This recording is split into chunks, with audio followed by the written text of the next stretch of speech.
Good afternoon and welcome to the BBC's News at 1.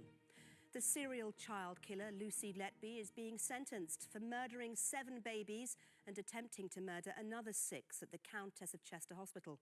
Well, Letby failed to attend court, which has angered relatives of her victims and others.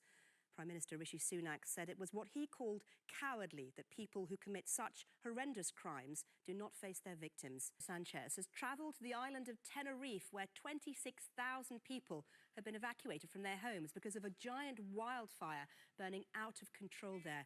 Authorities say the blaze is now the biggest ever seen on the island and stretches for 50 miles. And extreme weather is causing havoc across North America. The Canadian government is sending in the military to help battle more than 400 fast-spreading wildfires raging in British Columbia.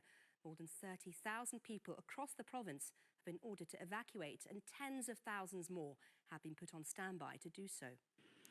And much of Southern California has been deluged by torrential rain as it experiences its first tropical storm in more than 80 years. A state of emergency has been declared for the region, where 9 million people are under flash flood warnings. Peter Bowes reports now.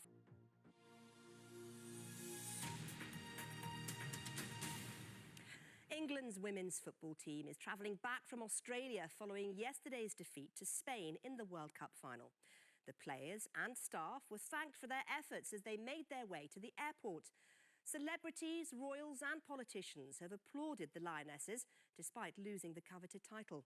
The Prime Minister, Rishi Sunak, said their achievement had inspired a whole generation of youngsters and was something that we can all be very proud of. Well, the World Cup final was watched by an average of 13.3 million people on TV. That's a UK record for a women's football match. Our sports correspondent, potholes are the bane of all road users and they can be dangerous for many. Well, today it's emerged the number of pothole-related breakdowns is at a 5-year high. The AA says the wet weather in July has contributed to the increase, and the numbers of breakdowns this July linked to potholes was up by a 1/5 compared to July last year. That's according to the AA. Well, more than 50,000 vehicles broke down last month. That compares to almost 42,000 last year. And so far this year, the AA has attended over 360,000 pothole-related incidents. It says 2023 is looking to be one of the worst on record for pothole damage.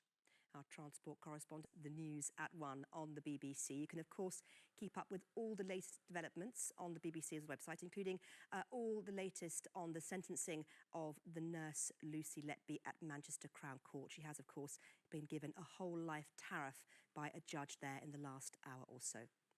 The news, however, continues here on BBC One, and now it's time to join our colleagues across the nations and regions for the news where you are. Goodbye.